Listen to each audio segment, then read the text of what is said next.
Alvin! Alvin!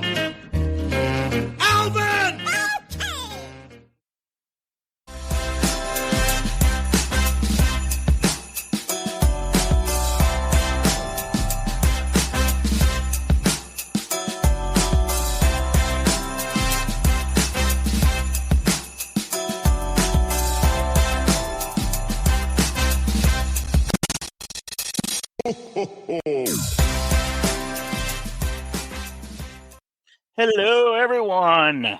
Welcome back to Gen X Lounge, the bi-weekly-ish podcast where we discuss the pop culture today, look back to pop culture yesterday, and mostly we just shoot the shit. This is episode 33. I am your host, Brian. With me today, we have... You'll not see nothing like the mighty wind. Hey, what's going on, fellas? The Mighty Quinns here. What's up, man? Good. Oh, What's going on? good. What did you forget? Forget to unmute me? Maybe. I got nothing to say. Also, here is saxophone man himself, Bolo. Hello. Happy New Year Eve, folks. Yeah, New Year's Eve. New Year's Eve. New Year's Eve. Yeah. Double Eve squared. Yep. Yeah. Pleasure to hang out with you guys as usual. And you already heard his voice, but of course, the man, the myth, the legend, Dutch is here. But I have a special treat tonight for Dutch's music.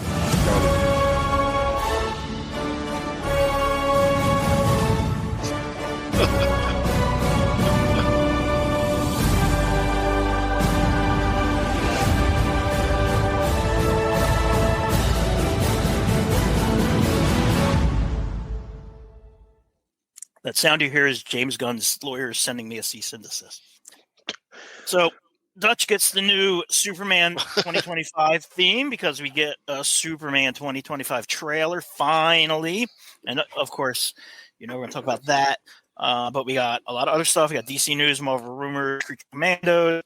One of us, me, and possibly more of us may have seen Nosferatu. And it's the week after Christmas. So originally we were going to do this the last Monday, which had been 2 nights before Christmas. And then I forget why we didn't. I think Bolo couldn't be here, and we wanted everybody to be here for Superman. And then we were going to do it the day after Christmas, and Dutch, you couldn't do it because my brother was in town. Yeah, it was his last day in town. So, and then I've couldn't do it without you for the Superman trailer. You could have absolutely. Come on. Now I'm like since Saturday, where I feel like I've had strep throat, and I'm just like, thank God for drugs right now because I'm just like hopped up on meds and eating this chicken noodle soup out of my new Superman 2025 coffee mug. I can't even talk straight. Anyway, pleasure to be with you guys, even if it hurts. Well, I hope it doesn't hurt too bad. Did everybody have a good Christmas? Christmas was good stuff. Yeah, Santa good to you? Yeah, man. Oh, yep. Yeah, cool. Did you guys have the week off? I had Wednesday off, and that was it. Yeah, That but makes two of last us, episode Quinn. you said you were kind of okay with that, right? Like you don't mind going in when people have off work. No, I don't. The week of Christmas and this week leading up to New Year's is usually like dead as a mouse at work, so it's a different vibe. Yeah. I like it. I don't want to waste my vacation during that kind of time. Hey, wait a second, Quinn. Pan your camera over a little bit. Yeah. What do I see up there on that shelf? You're trying to... Let me go the other way. Go the other way. Something very familiar up there. I just noticed it. You get him? What is it? Is it Superman? Yep. Superman. Where your website? It's a little Superman statue. Didn't know you had one. That's awesome. Chris Jones, you remember that? It's the Jim Lee cover. Yes, it is. Oh, does he have his foot on the? He's standing got on his the, foot on the gargoyle or the? Yeah, that is a beautiful visual of Superman. Not overly muscular, but just kind of perfect, kind of like that. A little past Christopher Reeve, but a little bit before. If I'm not mistaken. That was the cover of Superman issue 204 from the year 2004. Outstanding. It was a big deal. Yeah. Because Jim Lee had just did that run on I will take your Batman word with for it. Hush. It's just Hush. Bolo, how was your Christmas? Christmas is great, man. It's all about the grandson. You know what I mean? Living Christmas through a child's eyes, that wonderment, because being adults, you know what I mean. We lose that. So seeing it through a 9-year-old's eyes and opening gifts and having that awe moment where he asked for that thing that he wanted and he got it, and this was like, it's good stuff. It's true. That's true, man. Nothing is worse than being 28 years old and finding out Santa Claus isn't real. I'll tell you what is nice though. Now she doesn't believe in Santa Claus. She also didn't believe last year. So last year was the first year. And parents, if you're listening to this with your kids in the car, I apologize now. Spoilers. In 5, 4, 3, 2. Yeah, you've been warned. We'll wait for that. So, but the not having to spend Christmas Eve night, frantically running around after you've had like family time, you've had multiple beverages, and it's like 11:30, and you're like, "Fuck, I have so much shit to do still." It's so nice now that she understands, and all presents are wrapped like well in advance. We didn't have to do anything, we had family over, we ate, we drank, everybody left. You fought. You made your ancestors proud. We did. We made our ancestors proud. Dutch said fought, by the way. It sounded like he said something else for a second. It's a great pull from the mighty Thor. That's right. But it was good. And then we did our usual. We watched one of the Dean Martin Christmas specials that used to be on. I want to say NBC. Which one's the Peacock? Yeah, NBC. The cock is on NBC. Yeah. Yeah, and dude. This just sounds funny. They are, dude. They are insane. I can't believe they used to put that shit on TV. They are so crazy. I've read different things about Dean Martin. He actually was only pretending to be drunk, but if he's pretending to be drunk, he is a fucking great actor because he seems annihilated. Is that the same way, like the same way W.C. Fields used to pretend to be drunk? Yeah. I've read many things. When he was on stage in his glass, usually he had apple juice or whatever in his glass. But I don't think he's that good of an actor because, I don't know. But those are fucking funny as hell. So, and then Christmas Day was fun. So, how about you, Dutch? How was your Christmas? Largely uneventful. Watched a couple things that. Actually, it's funny now because I don't know. Are we talking yet about things we're currently watching? Not yet. Oh, okay. Well, I'll get to that then. But no, did you get anything cool? Yeah. But things that I would think are cool, as a semi-adult now, that's 40 years old. I got a new Dutch oven. Got it. That's a great cooking vessel because I don't know if you guys know, but I do love to cook. And what else? Some good holiday Italian wedding soup for Thanksgiving and that. That was true. Yeah. Italian wedding, the cornerstone of every single holiday. 4th of July, every holiday, every Thanksgiving, every Christmas, we're gonna have Italian wedding soup. Yep, Veterans Day. Dude, stop, my friend. What anybody else get anything cool? I got a cool book on the not the making of necessarily, but the effect, doing all the stop motion effects for the original Land of the Lost. Written by one of the main guys who did the animating of the dinosaurs and stuff. So that was pretty cool. It's pretty cool. Yeah. So I got to watch my team get destroyed on Christmas Day. That was fun. I watched that too. Yeah, put a damper on the day. It was brutal. Does anybody give a shit about Monday Night Football tonight? I have it on, but I don't really care about it. In fact, you know what? Here, let's do it. Ready for some football? All right, so we are rapidly winding down the football season, much to Dutch's glee. Yeah. But Just for the rest end of it. us, the real season is about to begin, and that is the playoffs. Playoffs?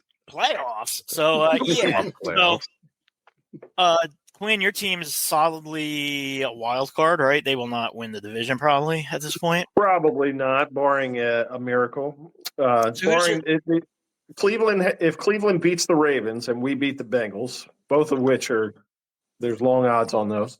Yeah. We would win the division. Other than that, we're either going to be the 5 or 6 seed. I'm praying for the 5. Who would you play if you were the?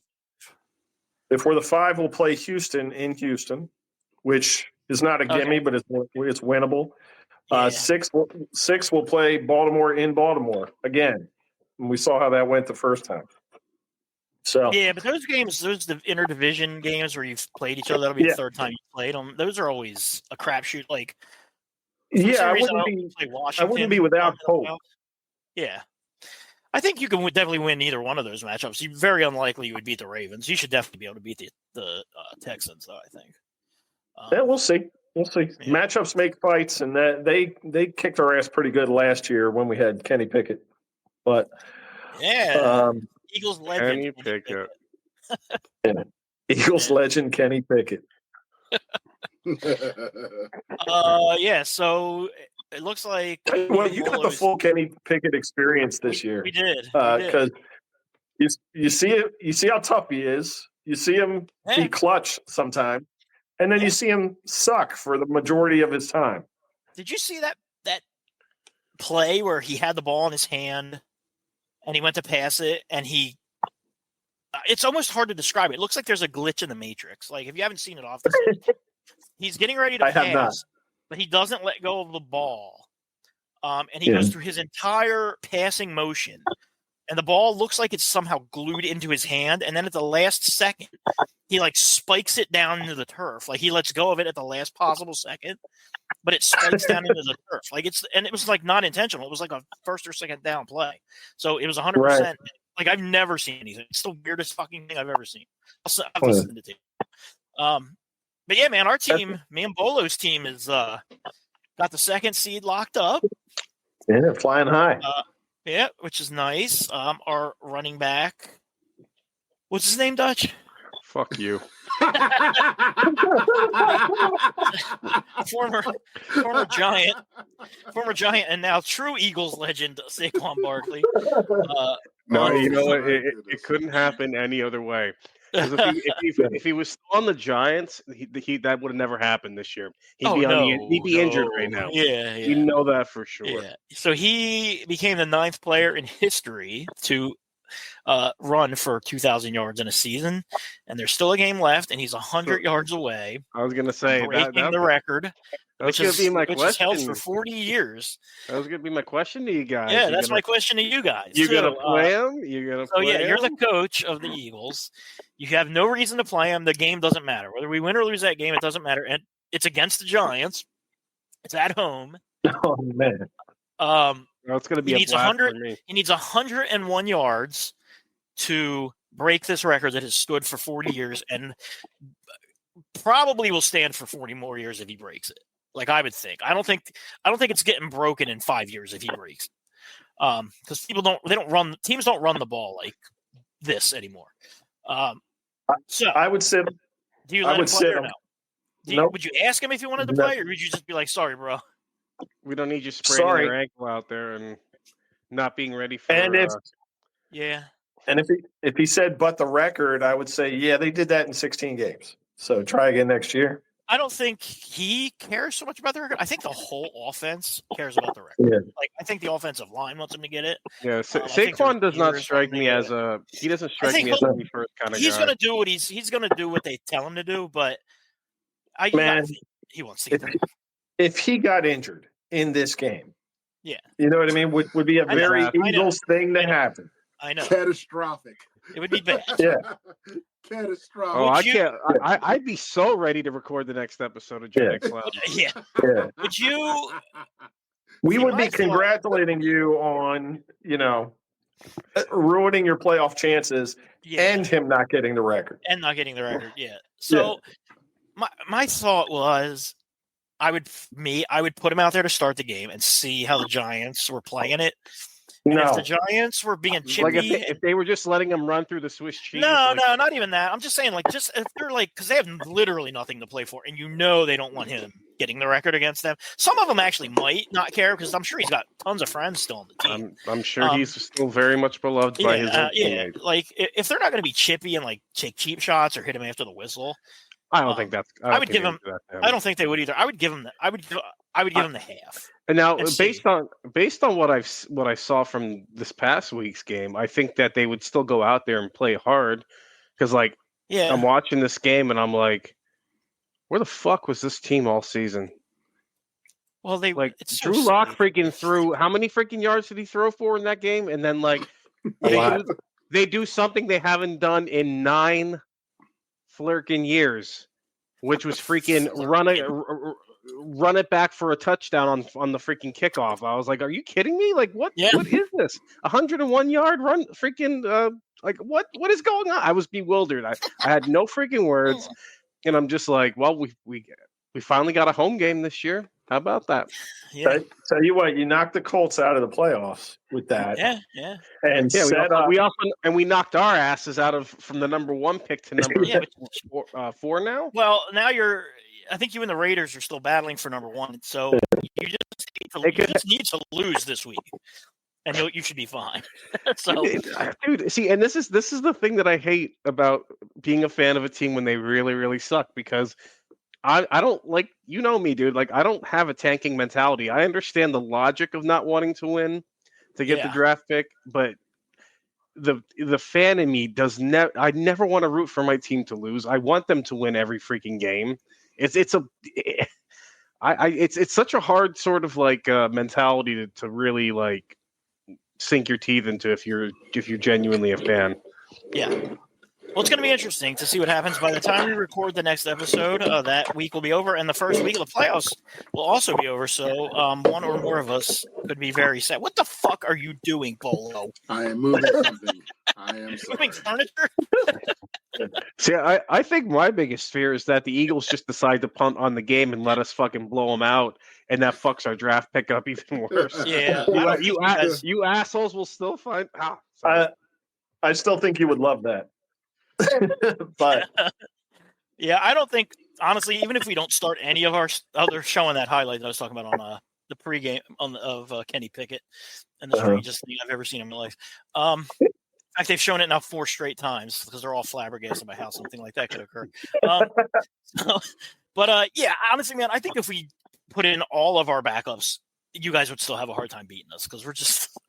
I don't know, man. This team is fucking good. I should not be saying it. Very modest guy. I should not be saying it. I honestly, I don't think that there's a team.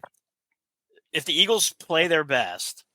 Brian, 5 weeks ago, we're talking about how much of a stooge your head coach is. I know. It's crazy, dude. I don't think there's a team in the NFL that can beat them, except maybe the Bills. Somehow your team has managed, and all that matters at the end of the day is the W. Doesn't matter how you got it, ugly or not. Yeah. I think there's a bunch of teams that can beat them. You know what I mean? Whether they will. Any given Sunday, obviously, but true. But I'm saying, I can't think of the last time I've seen a team do it like the Eagles have done it this year, where they've tried so hard to pry defeat from the jaws of victory and yet somehow manage to win despite themselves. I feel completely opposite of that. I think this is the first year I can ever remember where I've been 100% comfortable 90% of the time watching the games. Like, even when they're down, I'm like, it's fine. We're going to win because they're just fucking good. It's weird to have a feeling of this team is really good. Like, the year they won the Super Bowl, I didn't feel like that. And the last time they went to the Super Bowl 2 years ago, I didn't feel like that. So that means they're probably going to lose in the first round. I was going to say, feel it now because I can't see the Chiefs not three-peating this year. Yeah, I know. I don't think the Chiefs are going to beat Buffalo this year. Although really, they look so good on Buffalo's going to break through this year. They look so good on Christmas. I think the Ravens the Chiefs did. The Chiefs too. I mean, I would listen. The Ravens could.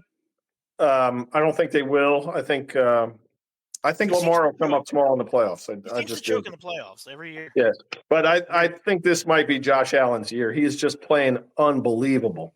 Yeah, I would love to see him to see him finally break through and beat them. I would too, Yeah. and then lose to the Eagles in the Super Bowl. That'd be cool. That would be a great Super Bowl. That would be. Again, That'd be awesome. assuming That that would you're be. going to the Super Bowl. I know. I always- Vikings are good. Lions are good. You know what I mean? Yeah, it's going to be. I don't want to see the Eagles get behind against these teams. You know what I mean? Because we've been lucky during the course of the season to come from And don't- behind and have Yeah, these wins.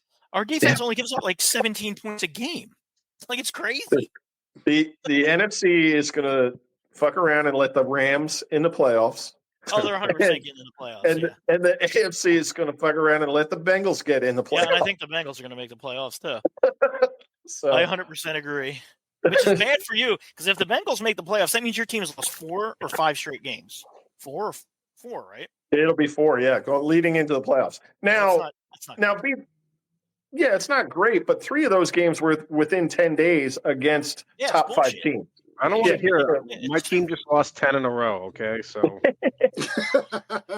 Yeah. everything's relative here. 4 straight But- losses. Oh man, I'm just thinking like what I wouldn't give to only. But have they barely beat Cincinnati the last time we played them. But this one is in Pittsburgh. I think they're pissed off, so I do think the Steelers will win. But Joe Burrow is Joe Burrow. He can just beat the shit out of you if he wants to. So, I don't know. Should be fun. All right, let's do news. News you can use.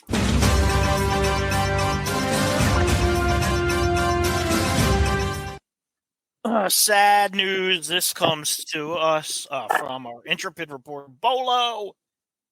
Rest in peace, Paul Hogan, Crocodile Dundee. You ass. Stop. Oh, wait. It was the crocodile, not Crocodile Dundee. Dude, it hurts to laugh today. Stop. Bolo last week sent us all the tragic news that Crocodile Dundee had died.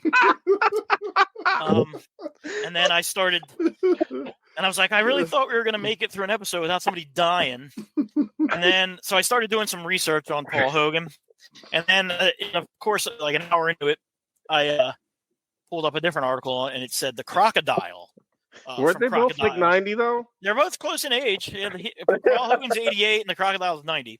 But yes, the big giant crocodile from Crocodile Dundee sadly they took him to a farm upstate, and he's I feel like one of the first episodes I ever did with you guys was about Crocodile Dundee. Yeah. It was like the 3rd or 4th episode. That was the first time we talked about Superman.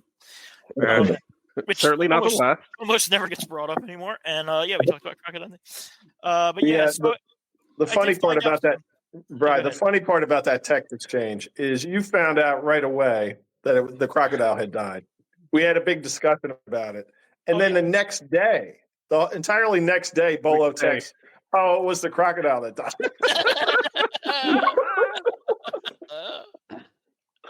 Yeah, dude. That text chain was fucking bonkers.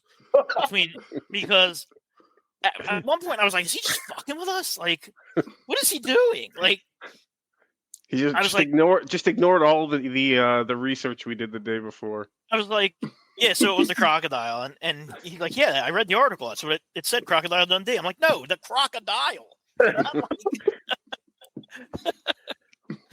Now, so in I did Bolo's find some defense, info about Paul Hogan, though. He was nominated for an Academy Award for Best Original Screenplay, and he won the Golden Globe for Crocodile Dundee. He also turned down this is as far as I got. He also turned down the starring role in the hit film Ghost, and instead chose to make Almost an Angel, which did not do as well as Ghost. So anyway, Can you imagine Paul Hogan in Ghost? Holy shit! Yeah, hooking up with Demi Moore, making love over pottery. yeah, making clay, rubbing her with clay. Yeah. No, I can't imagine. It's weird. Neither can I. It's really weird. I think the whole tone of that movie would have been vastly different if the ghost had an Australian accent. Yeah, It's a completely different movie. Although Crikey, I'm dead. him and Whoopi Goldberg arguing would have been hilarious. Would have been pretty good, yeah.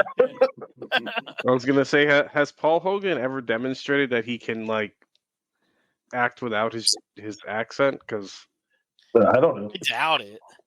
I really don't know too much else that he's been in except for the Crocodile Dundee movies. Almost an Angel, which he took instead of doing Ghost. Almost a hit, but not quite. Almost a hit. Almost Ghost, but not quite. You know, there's an Australian like tourist commercial online that is set up like a sequel to the Crocodile Dundee movies, and I would have gone and seen that movie if it was a real thing. It was like Chris Hemsworth was his son. Oh, yeah. You know what I mean? And all the Australian actors that you know are in it. Like Russell Crowe, I think, was in it, and Margot Robbie, and everything. They're all in it. But you think it's a movie coming out. I got all excited, and then it's just like tourism for Australia. Yeah. I would 100% have watched that movie, or I would watch it now if they made it. But we do actually have some RIPs. We have Linda Lavin. No, Alice, I missed that. Yeah, known to Gen Xers as Alice from the hit TV show Alice. That's what that show was called? Yeah. It wasn't called Mel's Diner, right? That's where she worked. No. Or Yeah, Kiss My Grits. Kiss My Grits. Kiss my grits. We also lost Greg Gumbel, Yeah. sportscaster. You can if you want to read a good obituary for him, defector.com did a really good one. And then also former President Jimmy Carter died. He was 100. He was older than the Crocodile, but younger, but also older than Paul Hogan. Yeah, He's old. you got them both. Yeah, I don't know how old 100 is in Crocodile years, but he was old. So, that's it. That's all I got for RIP. That's the end of RIP. Okay, I guess I'll just jump in and say we also did lose. Yesterday we lost Linda Lavin, who That's was what I just said. Oh wait, Alice. Oh right. Never mind. Oh, yeah. Sorry, I was. I'm starting to rub off on you, Dutch. You guys. I'm so hung up on meds. I did not know Bolo was infectious. Bolo, you've given us Bolo. He's got Bolo-itis. It's like rabbit. Because I was looking up something to read about it. I did it just didn't click in my medicine-filled brain that you had mentioned. Anyway, she was in the Broadway play. It's a bird. It's a plane. It's Superman. Oh, interesting.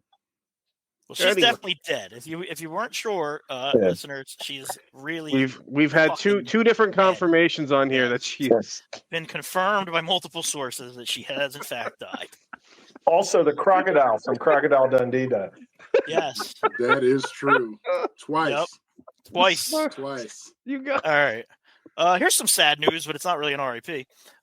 Sam Goody, the final two Sam Goody stores close. Yeah, they're going to close, ending 70 years in business. The stores are located in the Ohio Valley Mall, in Claresville, Ohio, and the Rogue Valley Mall in Medford, Oregon. So, Sam Goody, man, those were the shit back in the day. I used to love going to Sam Goody. Yeah, there used to be one in the Salisbury Mall, not too far from me down here. But last time I went in there, it was gone, and I was sad. Yeah, but he got it. Goody got it. I had no idea that there was a Sam Goody that was still around. Apparently, there's still a Suncoast somewhere. Really? I believe. I love Suncoast. Suncoast, but again, take everything I say with the grainiest of grains of salt because for obvious reasons. Yeah. There were certain stores in the mall. Like when you would go to the mall, like what were the stores that you had to go to? Was number one every time. Suncoast was one, right? Always looking for a Godzilla VHS that I didn't have. Yeah. KB Toys. KB Toys was one. Mm-hmm. Spencer Gifts. Spencer Gifts was one, and that was before they sold dildos and pocket pussies. Yeah. And also after that. Yes. Well, it's weird. I took my kid in there. Oh no! I was like, "Oh, this store is always fun," and it was like that shit's all right at the front too. What the fuck? They don't hide it anymore. You're like, where's the strap on? Did you just like Abe Simpson that shit where you just went in and then just turn around? No, I just tried to play it off, and I was like, I think might be T-shirts back here. Oh dear God! But yeah. So get your Spencer's branded strap on. That was all I cared about was KB Toys, Suncoast, And then Spencer gifts. That was about it. This podcast is not for children this week. I know, Christ. That might be the title. So yeah, that there were a few other ones. Any sort of Sam Goody or FYE or like wall sound and video. Wall sound and video. Holy shit! They're always good. Well, I was gonna say because FYE over here, like I don't know if did you guys ever have just the wall? Yeah, so it was Remember wall-to-wall sound and video. Then it became the wall. The wall. Okay, I And only then it ever became knew it as, FYE. I only ever knew it as the wall. But like, do you remember how insane that was? Like the sticker. Hey, if this thing ever breaks, Dude, I was just gonna say the sticker. I still have CDs with the sticker on it. I got a few of them. I got a few. And the best thing is, you would just stick them on the outside case of the CD, and any CD that broke, you would just disassemble. Yeah, they didn't think you knew how to disassemble a CD the case, put the broken one in the case, and get a brand new CD. What a goofy thing! I mean, if you were a criminal, you would do that, right? Yes. Oh yeah. Of course. The there's a FYE in the Concord Mall nearby. They are leaving. I want to say they're leaving in January. And that mall, once that store leaves, that mall will more or less be dead. But FYE, if you haven't been in one lately, they're pretty cool. They sell a ton of movies, and they still sell CDs. They sell lots of vinyl, and they sell a fuck ton of just nerdy shit, T-shirts, like high-end collectibles, action figures, and dolls, and stuff. Action figures. Yeah, a huge Godzilla section in every with blankets and T-shirts and figure, just like so pretty cool. It's it sucks that stores like that can't, I guess, succeed anymore because. Well, I don't know because it feels like FYE was one of the best examples of a store that pivoted their business model. And it really did. Yeah. Because it was a while where I was like, I don't see when I worked at the Concord Mall.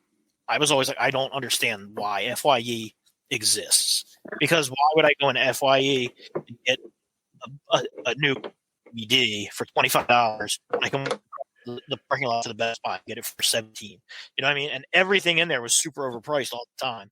And then they made that pivot, like you said, and they that's like a pretty cool store to go in now. Yeah, I always check it out when I go to Lehigh Valley Mall. Yeah, it's good. And then we had a store in the Christiana Mall growing up called Osaka Gifts. Yep. That was I remember that. That was a must-visit store. It was like kind of like an off-brand card shop / gift shop, but in the back they had all of the incense and all that stuff, and they had an entire glass rack filled with band patches. So you would go and get. You could go and get your Kiss patch for your Def Leppard patch for your book bag. Yeah, I got my big giant Def Leppard patch for the back of my denim jacket. But they had lava lamps and psychedelic posters. Like the whole thing was like a 1970s Doctor Strange comic where it's just out there, cosmic. You know what I mean? Yeah, it was cool. Yeah, it was fun. Yeah, that was across from McMahon Books, which was the only bookstore in that. Which was also pretty cool. Yeah. So yeah. Some other stuff. Oh, here's something fun. Have you heard, Dutch? You may have because you kind of still follow wrestling a little bit, right? But this guy's an indie wrestler. Sometimes. Have you heard of this dude? He's an indie wrestler. His gimmick is that he's a '90s grunge dude. Is that what's his name? Stephen Flo? His name is Stephen Flo. Stephen Flo. And he comes out to a rip off and dude, his fucking theme song. Flo. Dude, listen to his theme song, Quinn. I love it.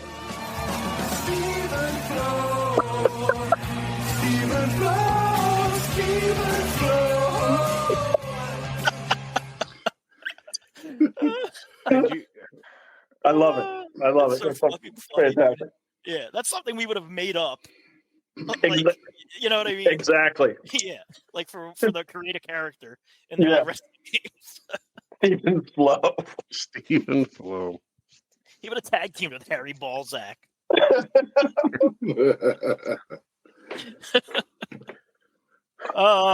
we got some rumors and some casting news. Have you seen this?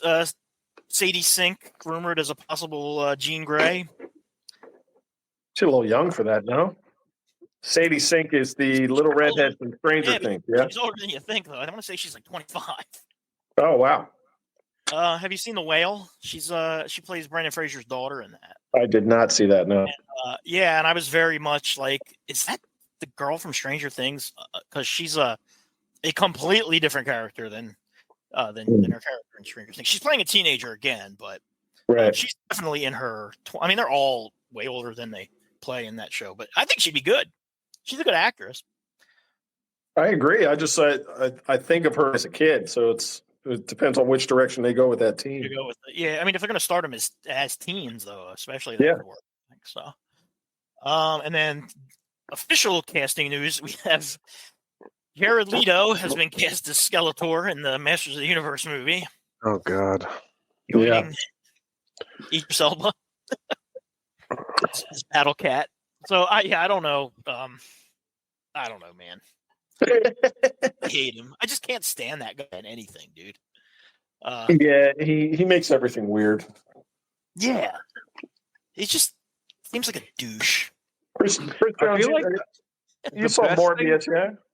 I saw maybe a half hour of that movie That is before my grandson said, "Baba, I'm ready to go." Oh, that was in the theater. In what, the in the theater. theater. Okay. I feel like the best thing that I've seen Jared Leto in anytime recently was probably what the hell was that movie with Denzel and was it The Little Things? Yeah, I saw that. Yeah. Because he plays a very, very creepy, unsettling character. That's just kind of... He's great in that. Yeah.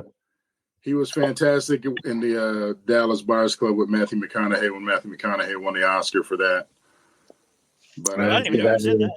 But beyond that, because I thought Jared Leto was a woman in that movie when I first saw it, and I was like, "Oh,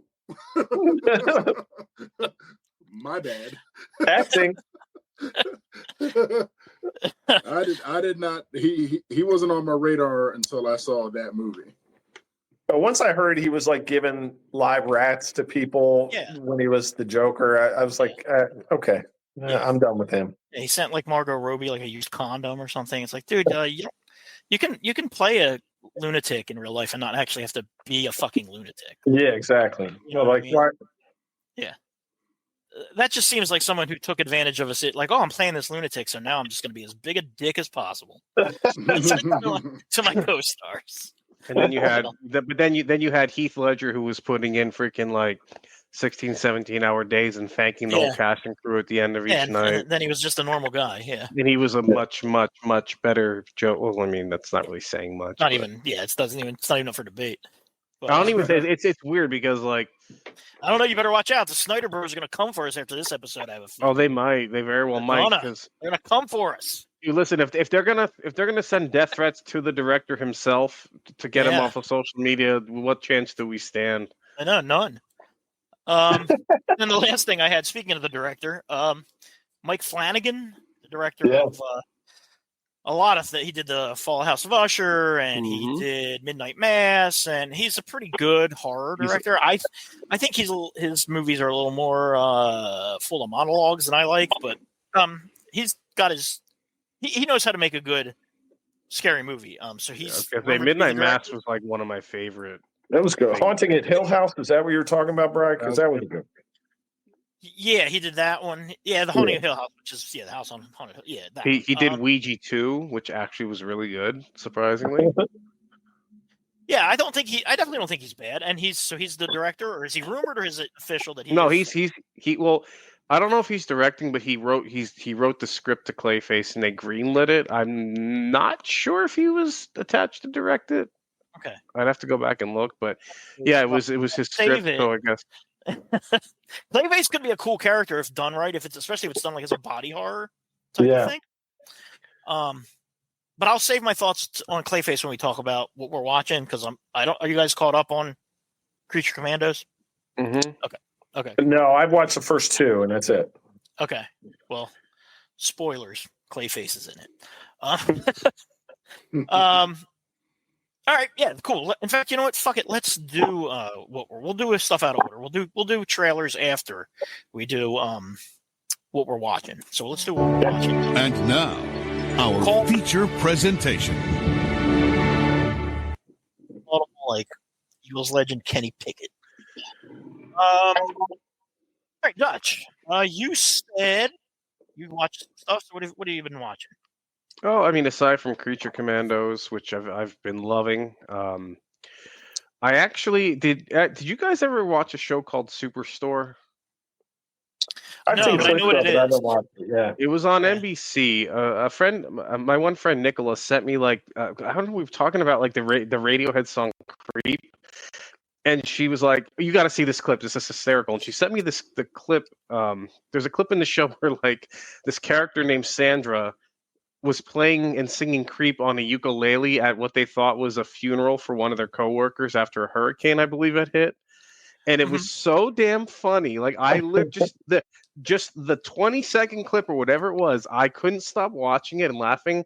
That like I immediately went right to the cock and started watching it. Man, it's on the cock if you want to watch it. Oh, cock. Love the cock. But, yeah, it's called Superstar. It was apparently ran from like 2015 to 2021, and it's like anybody who's ever worked. It's an exaggerated version of like working at like a big giant Walmart retail or something. store. Like, Yeah. exactly like Walmart. But like anybody that worked retail could appreciate it. So I've just been sort of binging that, and that's it. I'm happy about it because it's cool. It's something I'm getting caught up with that I missed the first time around, but. I was planning on doing a winter rewatch of the entire DC animated universe. I was going to start with Batman the Animated Series, go through Superman, the two Justice Leagues. So at some time, you know, I liked it. Like a couple years ago, I watched Star Trek: The Next Generation like over the winter. Yeah. I mean, that's the time to do it because there's especially once football's over. Yeah, it was 6 which is weeks exactly ago. So I mean, you could have actually gotten a head start and started in the fall. Thanks a lot for that. Thanks. Speaking of the Batman animated series, you know that popcorn bucket, Bolo, that me and you got the Bat Signal popcorn bucket. Bolo, you got one too. Don't we all have one of those? Nah, Quinn didn't get one. I got one. Yeah, I have it on my shelf. I started collecting the McFarlane Batman animated series figures and putting them around. Dude, I legitimately cool. have Batman, Robin, and Commissioner Gordon sitting right in front of mine. I need the Robin, dude, and I can't find him for under $40, which is outrageous. I didn't know you were looking for him. I saw him in the wild like 3 weeks ago. If you see it again, shoot me a text because I don't want to have to spend double what it is. But it looks to me like I guess maybe it's out of print or it's just really hard to find. The rest again, are like I $20 each. I saw a restock of them. There's one Target out of the few that I have around here that had them both times. But so expensive on Amazon. It's so weird. Don't go on Amazon, dude. Go on eBay, dude. You can usually get them for retail. On eBay. I found one for $60. Really? Yeah. Robin, that's weird. But yeah, dude, I actually have like right next to my vinyl player in there, like I have the Bat Signal set up with those three like right in front of it. Yeah, I have Batman, Nightwing, and standing in front of it, and then I have Harvey Dent off to the side. I have the Joker on the way and Batgirl on the way. And I think I'm gonna print out like a old Gotham City from the animated series backdrop. Now, did you get the versions from the animated series? I got the new Adventures. That's probably why I can't find the Robin. Yeah, it's from the New Adventures. Okay, that Robin might be hard to find, but I mean, I have like the it's standard so hard to Robin. find. It's ridiculous. Okay, it's fucking ridiculous. We were talking about different Robins. Yeah, I think we were. You're right. Anything else of note that you've watched? No, that's about it. Like I said, I've just been sort of binging, and like I said, I woke up Saturday with strep throat, so it's like I did nothing but just watch TV and lay in bed on Saturday, and it was glorious to do that for once. Yeah. So all right, let's talk about Creature Commandos, and we'll I don't think there's anything super spoilery with Quinn, but we'll keep away from spoilers as much as we can, I suppose. It's really good. The episode 4 was, I would say. Wait, what episode was the last one? 5. 4 or 5. Okay, yeah. Was it called the Iron Pot? Yeah, episode 5 is probably going to be my least favorite at the moment. Episode 4, James Gunn can do this thing with characters that you should not give a fuck about. Specifically animal characters. Yeah, and make you care about them so much that it's fucking crazy. That Dude, episode with the weasel. Yeah. Like, what the fuck, dude? It was so good. It really was. I think that was my favorite one thus far. Between that and I really like the episode where they went to the bride's origin. I like that one a lot too, dude. And you know what? I love because of that origin story. Like, I love every character on the show. I think every character on the show is fucking awesome. Like, it's so good. I hope they do a live action version, and I hope they keep. The rumor is that they will keep the voice actors if they do live action versions of them. Correct? I was gonna say Alan That's Tudyk. That's what he said. That's what James Gunn did say. Yeah. Because that's interesting because Alex Tudyk is he's Clayface, and he's also Dr. Phosphorus, and he's Dr. Phosphorus, and he's the Weasel. But of those three, none of them would require him to actually ever be on set. So that's three big paychecks for that character. He's awesome in everything. He is really good. Have you guys ever seen his show, Resident Alien? Me and Brady started it and we dropped it and never picked it back up, but it was pretty good. Dude, it's hilarious. It gets funnier and funnier. I love that show. Really, really underrated. It's nothing earth shattering. You know what I mean? It's not. No, I like it. The best show ever. But his attitude is so relatable and enjoyable. He's such a curmudgeon. I was gonna say, don't forget it, at this point, even like regardless of whether he does Clayface in live, if he does Clayface in live action, that's 3 different versions of Clayface that he does because he did voice Clayface in this episode, right? Yeah. And he's Clayface in the Harley Quinn show. Okay. Oh, right. Yeah. That's a completely that Clayface is hilarious. I love it. That's coming back, I think, next month. Yeah. I love the Harley Quinn show. That's a really underrated show too. Creature Commandos is canon, right? Like to the DC universe. So the personalities and stuff of the characters in this show would be their personalities going forward. So this Clayface, I didn't know what to make of it, of him. He didn't do a lot, but what he did do is kind of horrifying. He was pretty. Like of all the Clayfaces I've seen in various things, he's the most like evilish one, I think. That I can say, I don't know. He was just sort of like a mindless killing machine almost. But all in all, that show's really good. I'm digging it. Are you keeping up with Skeleton Crew, the Star Wars show? I haven't watched that yet, but I've heard I've heard people say that they liked it. I mean, a lot of people that I didn't expect would actually be into it have been praising it. So Nev liked it, and Nev doesn't like much. So. That's amazing. Yeah, Nev said Nev posted today that was pretty good, which is high praise from Nev. So yeah, it's good. I like it. You guys, Quinn, you've watched it, right? Yeah, I'm actually caught up on Skeleton Crew. I like it a lot. It starts out very much a kid show. You know what I mean? With the main characters pretty young. We're talking like 11, between 9 and 11. I'm not sure how old they are. Yeah. But once Jude Law shows up, and really like it's kind of violent as well. You know what I mean for kids. But in a cool way. It's got an 80s aesthetic to it. Yeah, it doesn't really pander to the kids at all. And it feels like it could have been made in the 80s, because it's like, all the main characters are young kids. Yeah.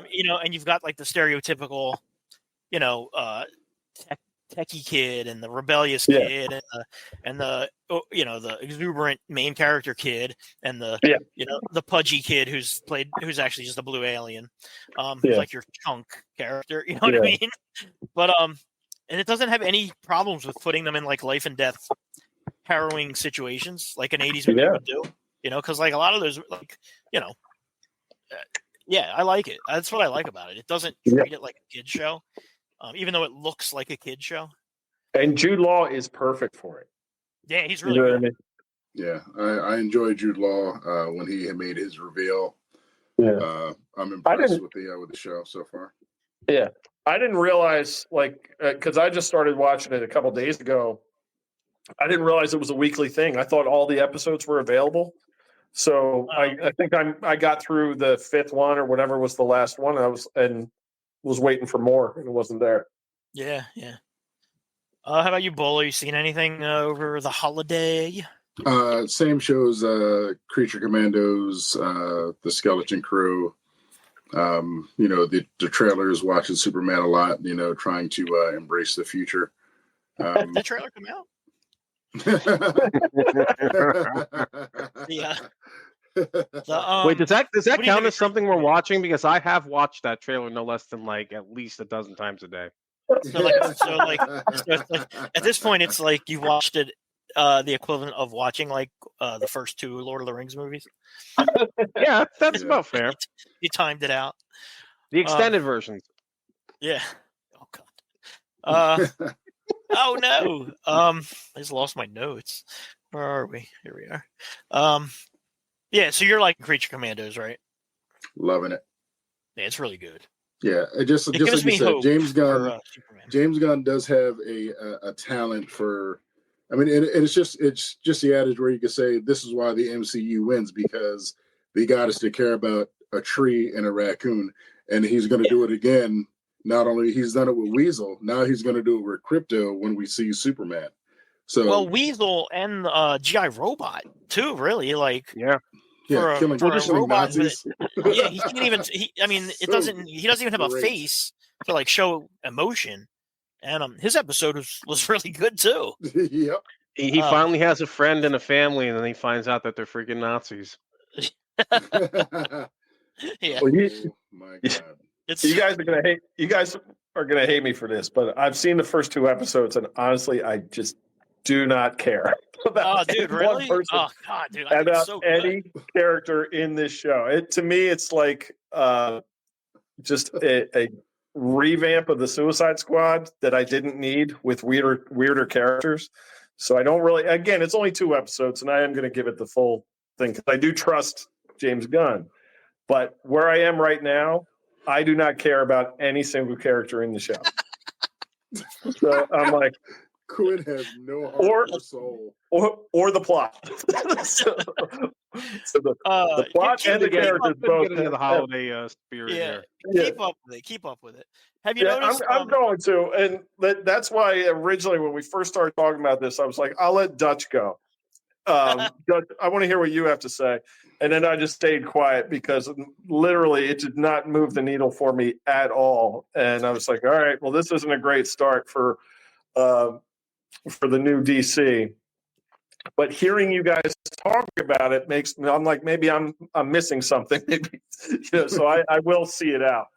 But oh man, and in like the first episode had to establish what the hell they were doing and why they were going to what is it, Pakistan or whatever the fictitious I don't know, Fakistan. Fakistan, not Kazakhstan, but Not Kazakhstan. Yeah. Not Karbamia. Karbamia. From the Transformers, God. from the original Transformers cartoon. Karbamia. Very subtle, very subtle. Yeah. That is the reason that Casey Kasem quit the show. Is it really? Yeah. He was like, Well, I'm done. he was like Casey Kasem was what? He was at least had some Middle Eastern in him. Yeah, I don't know if I forget what country he's from. but yeah, he was not happy with Karbamia. None of us were happy with Karbamia. Yeah. Well, as a kid, I thought it was pretty goddamn funny. But that was also during the 80s. Yeah. Go back to Skeleton Crew real quick. You know what I love? Another thing I love about it is that the main villain guy appears to be some sort of a dog man. So that ties into the show. No dog man this episode though. Okay, I was glad because another thing that I was working on, if you can see my guitar right behind me, the funny part about you bringing up Stephen Flow is that I'm trying to work on a cover of Spoon Man or a section of it that just was Dog Man. Do it. That'd be great if his tag team partner was Spoon Man. Yeah. You don't even have to doctor that one. Just throw it in there. So, Quinn, how about you? What have you been watching? Well, Skeleton Crew, as we said. And over the weekend, I did see, Brian, I know you saw it. I did see Nosferatu in the theaters. Cool. So I wanted to go so about that. bad on Saturday to see that. We can talk I don't about think that if there's you a wish. lot to spoil in Nosferatu. I mean, obviously, we don't have to discuss like the ending, but Right. I mean, it's Dracula. If you've seen any Dracula, it's Count Orlok, come Count on. Orlok. I know, but I'm saying the story itself is a very much a beat for beat retelling of Dracula, with It really is. some important exceptions in this movie, Yeah. especially with specifically how they dispatch the vampire at the end. Yeah, which that was I different. believe is which honestly I don't think it's a spoiler. I believe I've had it's been a million years, but I believe that's how he dies in the other two movies as well. Obviously less Graphic. yeah, in the 1922 movie. Yeah. or erotic or both. Graphic eroticism. That's what we're Yeah. hearing. So what did you think? Because Uh, I'm curious because I feel like with you it could have gone either way. I liked it a lot. Okay. However, it's let me say this: it's gorgeous from beginning to end. Like every shot in it is fantastic. It's really well paced or slow, depending on your taste. You know what I mean? Because it takes its time with everything. So I think that works against it because you know the story so well. So you have something that's telling the story very well, but taking a long time to do it. Mhm. But I thought the cast was awesome. I spent the whole movie trying to figure out who the her friend was, the one that's married to Aaron Taylor Johnson. Yeah, and I And still don't know who it was. Who is it? it's the girl that plays the villain in Deadpool and Wolverine, Cassandra shit. Nova. Yeah, Wow. Okay, she's yeah. got hair. But she's got hair, so I couldn't place Yeah. her. But So now, I had now to- that you say it, I can see it. Yeah, I had to look it up after. The cast is great. The special effects, there's some genuinely frightening scenes in there and jump scares that I was not expecting. Yeah, it wasn't I wouldn't say that it was a scary movie, but I would say that more than any movie I've seen in the last for a while, it definitely made me jump probably 5 or 6 times. And I think jump scares are kind of like a cheap way to get people to jump, but they were so well done. Yeah. The whole sequence from when he goes to the gypsy village to the time he falls in the river Yeah. is so fucking creepy and scary. Yeah, it is. But it's not scary like Yeah, you're not something's terrified. gonna jump out at you scary. It's just like, dude, this fucking sucks for this guy. Like Yeah. it's just this insane castle trapped with this monster man. Like it's so crazy. It's not scary, but there's the tension that I'm about to witness something horrible. You know what I mean? Like it's for an hour straight, I'm about to witness something terrible, and you live in that space. There were also several.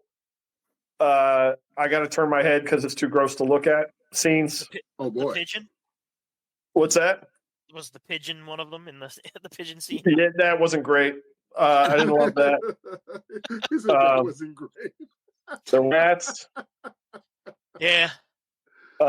There's a bunch of them to where I'm like, oh no, I didn't need to see that. They could have told me about that. I didn't need to see that. But yeah, it's if you know the Dracula story well, there's not really any surprises in this movie, so you could get bored. But as a piece of art, it's pretty awesome, and it's really well done, and all the acting is great. The main girl is Johnny Depp's daughter. Yep. And she does a fantastic job. She looks the scene when she's on all fours and her eyes roll back into her head and her tongue is so fucking crazy. Like it was almost Evil Dead looking. There were Evil Dead-ish parts to that movie. When she floated above the bed. I felt like that was obviously Exorcist as well. Yeah. What'd you think of the count? Like the look of the count? The look was great. I thought that was really. He looks like portraits of Vlad the Impaler. He really does, which is awesome. Yeah. Crossed with kind of Freddy Krueger in spots. But what I didn't realize is that was Bill Skarsgård, and he's unrecognizable. Like I knew it was him going in, but you would forget because he looks so different. Because he looks crazy. Yeah. Yeah. The voice, It was awesome. I guess. It could have used subtitles. Could have used some subtitles. Yeah. But dude, like when he yelled, when he yelled at him in the castle, and the voice just dude, that was so fucking scary. That I jumped at that. Like, yeah, I really liked him. I thought Aaron Taylor Johnson did an awesome job in it. And I was Nicholas Hoult was fantastic. Nicholas Hoult was really good. Nicholas Hoult will soon be in. Never mind. He'll be Mr. Luthor. Yeah. Oh, guys, speaking of Lex Luthor, I've entered my Lex Luthor phase. Look, hang on. Oh no, you did it. You did it. Yeah. Let me see. He pulled the trigger. Hang on. He's got the hat and the headphones on, so we got to see this. Nice. My man. So you're going for like the Michael Cudlett's like Superman and Lois version where you still got the beard. Okay. Yeah. No. Everything ties back to Superman. I know. As long as there's a breath in my body. Dude, I should have done it forever ago. It is. I cannot explain to you how nice it is to not have to deal with literally anything in the morning. Tell you what, man, just get up and go. Yeah, or just like Dutch, you probably can understand this. Bolo and Quinn are have long been clean shaven, but you know, like when you go out in a hat. You know what I mean? You've been wearing a hat all day, especially a wool hat or something, but then you got to take it off and you're like, dude, I know my hair looks like complete dog shit right now. You know what I mean? Like, I can't explain to you the liberating feeling of like being on with a hat and just being like, fuck it, I'm just gonna take my hat off. And you know what I mean? Like, it's so nice. It's so nice. So, tell you what, my hat, I used to wear baseball caps all the time and they don't really fit anymore. You know what I mean? Since I got rid of the hair, they just, I got rid of the hair. Yeah. So I really am I'm the only one that has with hair. Yeah. That's the locks, I guess. Lovely locks. You're the youngest of the crew, though. So now, Bolo, you've never had hair the entire time I've known you, right? Pretty much. I mean, correct. I mean, you've had a shaved head the entire time I've known you. I think I can't even. Quinn and I have a picture together where I have a little bit of hair, but it's close. You know, dude, I would love to see a picture of you with hair. Now, do you shave your head because you're bald, or do you just shave your head because you like shaving your head? It's a combination of both. I was shaving it because it was when I was wrestling. I didn't have a whole lot of hair. It was just close anyway, so I started shaving it. Yeah. And then into my married life, it started going like the cowlicks here and then the patches. So I was like, I'm bald forever now. Yeah. So yeah. Dutch, you have like legit I would punch a kitten for your hair. Like for real. Like your hair is like it's very thick and lustrous. Yes. Well, I appreciate that. It is getting a little bit thinner, but like I fortunately don't have any bald patches yet.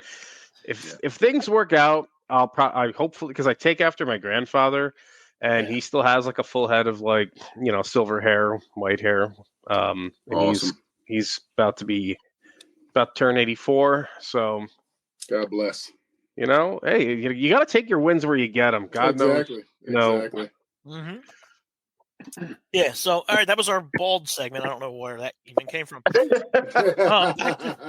Somehow we were talking about Nosferatu and Nicholas Hoult, who's Lex Luthor, who got me to my head shaved. So his reaction shots in those movies, in that movie where he's just drenched in sweat and horrified. You know what I mean? Just kind of amps up the fear factor of time. Because the Count's not really even doing anything. He's acting like he's had psychotropic drugs and just freaking out. Which is it's funny about him being in the movie because he was in Renfield. Yeah. Oh yeah. Yeah. Which I enjoyed. I didn't see that, but maybe maybe he has like a thing for Dracula. Yeah. It's so like bonkers and off the wall that it's actually that for me at least it works.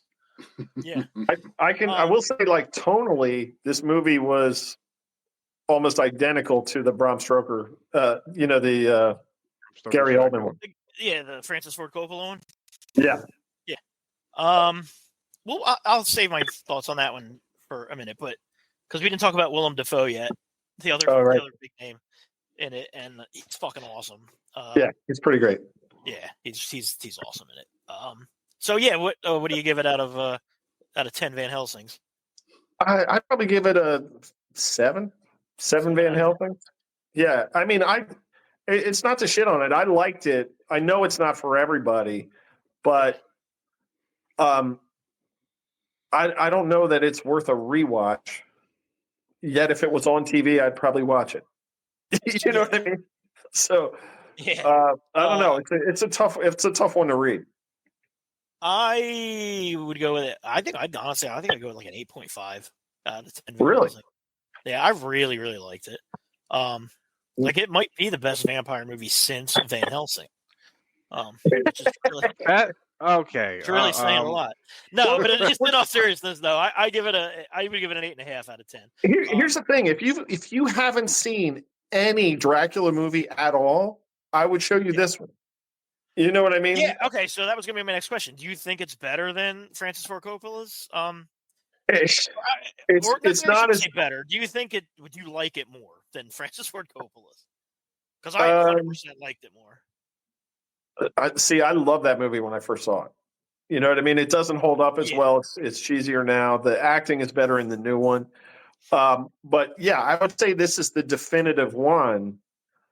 But the Francis Ford Coppola one is way more accessible.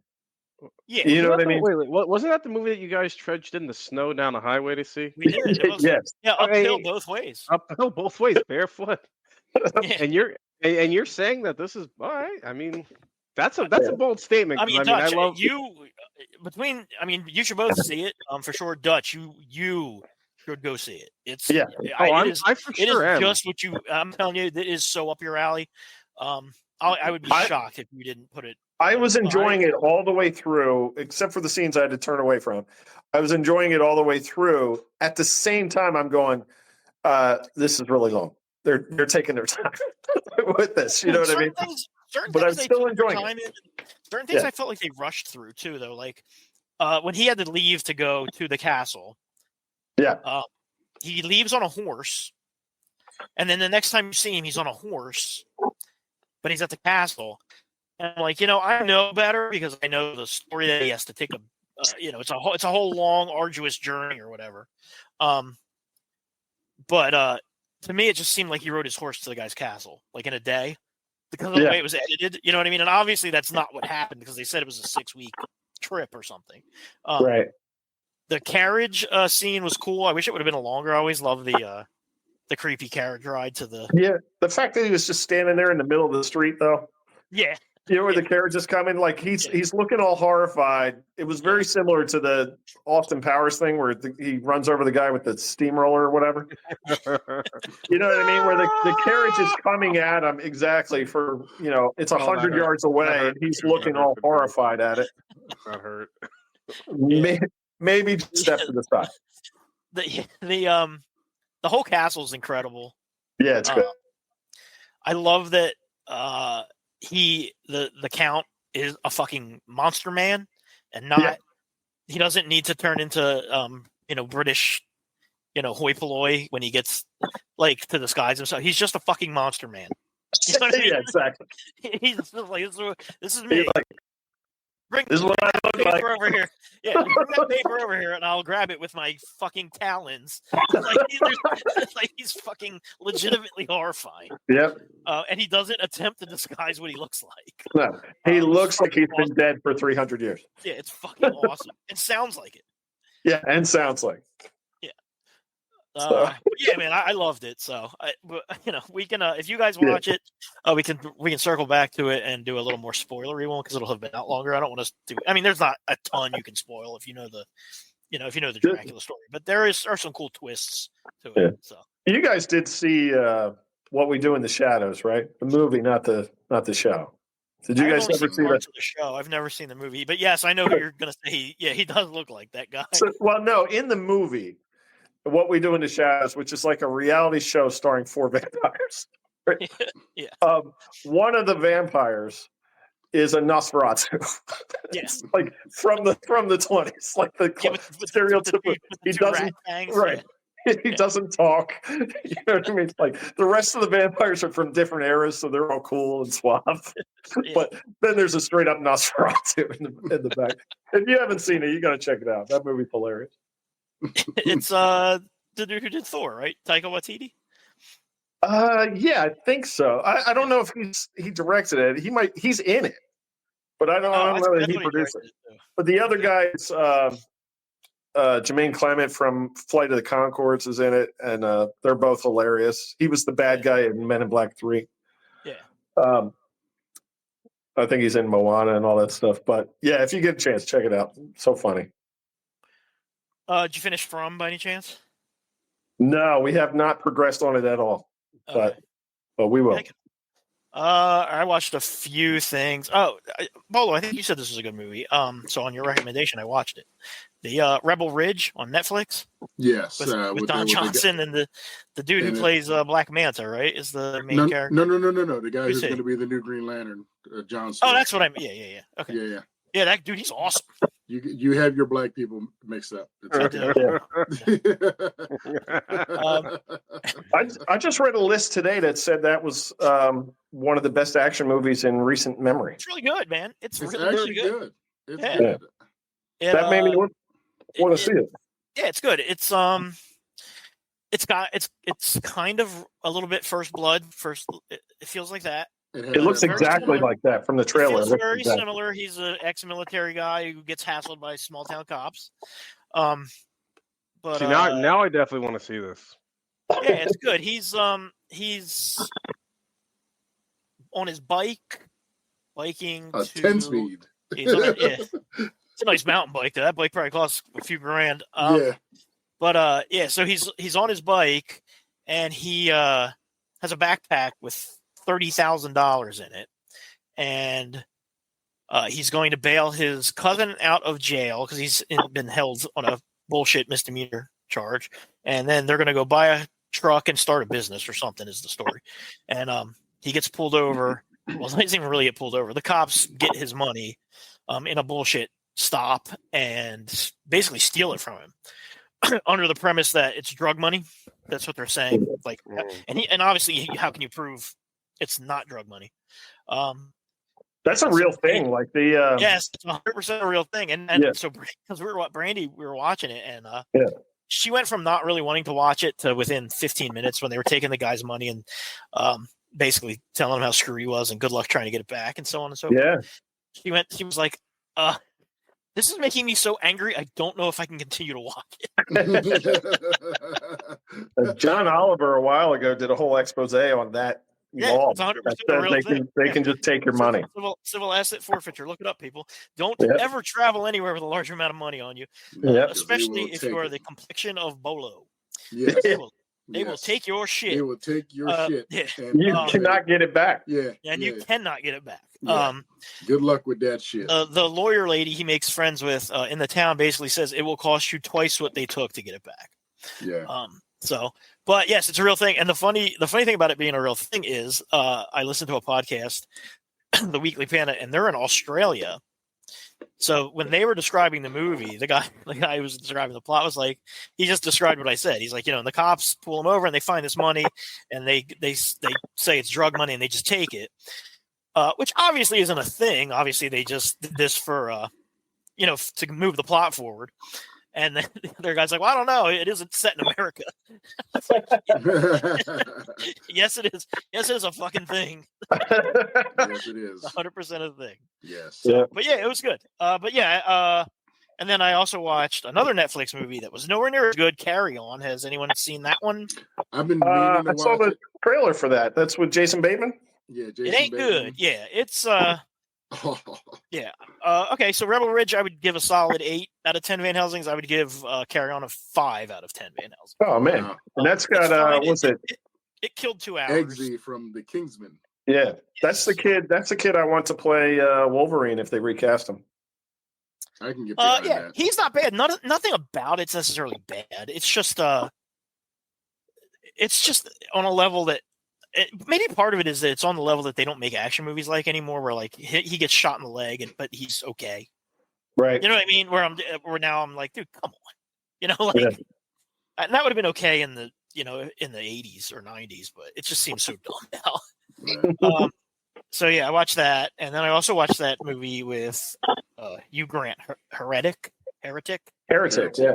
Heretic. Yeah, Heretic. It was good until the third act, and it kind of falls apart. But it was decent. He's really, really good in it. Does a Dude, really funny Jar I Jar love Binks Hugh Grant. impression. Yeah, he's funny. And that's it for- interviews with him are fantastic. He seems I like a love- good dude. Yeah, I loved him in About a Boy with a very young and portly Nicholas Hoult, where he's a little kid. If you've never seen that movie, it's fantastic. Nicholas Hoult. He's in a movie coming up. Just keep coming back to Nicholas Hoult. Yeah, right. But yeah, he's great. Yeah, He's such he is awesome. He's so good in The Gentleman. Did you see The Gentleman movie that he's in? Gentleman is fucking Yeah, fantastic. that movie's He's fucking great good. in I that. watched that on. I God watched damn on it. your guys' recommendation, and then I watched the entire series. Yeah. And the series also- is good too. It's also fucking great. Yeah. Yeah. All right. I know we've been waiting. We've been hyping it. It's time for trailer.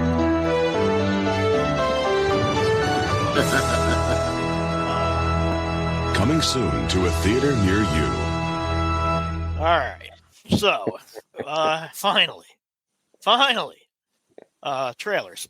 A classic character finally returns with the right amount of joy and respect that he deserves. Dutch. You talking about the new Winnie the Pooh? I'm talking about Daniel LaRusso, baby, and Karate Kid Oh. Legends. Oh yes, of course. Karate Kid Legends. Coming out, it has Jackie Chan. It has Ralph Macchio. It looks like it has nothing to do with Cobra Kai, which is odd. I'm sure they'll get some kind of a reference in there. Kind of weird. I don't know. It is. Is it just me, or was it just me, or is that trailer awesome? Yeah. got me excited. I mean, dude, the first 2.5 seasons of Cobra Kai are incredible. Yeah, we talked about that, I think. Yeah. But it's weird that it doesn't appear, and from what little I've read about it, it does not appear that it's tied in with Cobra Kai. It seems like they're It doesn't need to be. I mean, it seems like he's playing a completely different version of Daniel LaRusso, though. You know what I mean? Like, it doesn't have any, he's not Daniel LaRusso. It's like a continuation of the movies, rather. Yeah, it's like a sequel to the, to the original trilogy. Right. But then and the Jackie Chan movie too, because that's what I was gonna say. Because they're retconning that as part of the universe now, when originally it wasn't. Yeah. And then another one that I sent you guys that I thought was pretty funny. It was Death of a Unicorn. Which I only watched it because it was an A24 movie, and I think A24 does fucking great stuff. And it is not what I expected at all. No. It looks fucking awesome. It was different. Yeah, it's like it looks like it's alternately very funny and also has horror elements to it. And a really pretty awesome cast. A really impressive cast. Who else is in it? Remind me. It's Jenna Ortega. Paul Rudd, Jenna Ortega. Paul Rudd. Dude, there's a ton of Richard E. Grant is in it, and then and it looks like Paul Rudd and his daughter, who looks like played by Jenna Ortega, are driving somewhere, and to visit someone who lives in a mysterious area. It appears, and they run over and kill a unicorn. And then they put the unicorn in the trunk of their car. Yeah. Continue to drive, and then it looks like a bunch of scientists in this place they go start doing experiments on the unicorn's body or something, and then the mom unicorn shows up, and it's like a terrifying monster and starts violently killing. How big of a unicorn are we talking here? They get stuff in the trunk of a fucking car. Yeah, it looks fucking funny. It looks really funny. It does look funny. Yeah. And then, of course... I don't know that it wants to be funny, but it was funny. Yeah. And then, of course...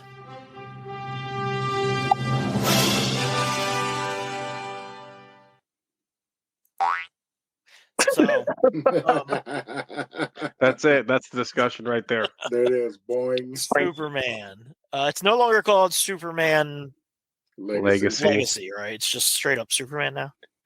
Yeah, that's been the case since February. All right. My finger's not on the pulse. Dutch, what do you think of that trailer? Yeah, it was all right. All right, folks. Until next So, that's it. We'll see you next time. Man, the hype was real for it, but like, I also remember like how hyped I was for Man of Steel's trailers, and those trailers Yeah. were freaking awesome. Yeah, they were. And let's just say I don't like that movie as much as Bolo did. When I first saw it, I really, really was like, I have to like this movie. I have to force myself to like this movie because, damn it, Superman's punching things now. But Yeah. So it's like one of those things where now I sort of go into things trying to kind of temper my excitement or my expectation from like a trailer, but like, man, that Monday when James Gunn shared the motion poster and you heard like that vocal melody, the vocal cover of the John Williams theme, and I'm like, no, don't do this to me.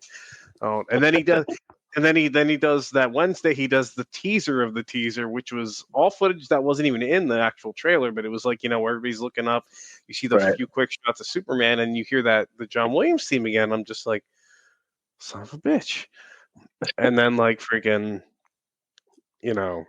Thursday morning, man, it was on. It was like I just, I was actually watching it. I put it on this big screen, my computer screen, because I've got like my studio monitors here. So I had them like cranked up. Thankfully, my neighbor was not home, so she was not disturbed by my me cranking the studio monitors as high as they can go. But man,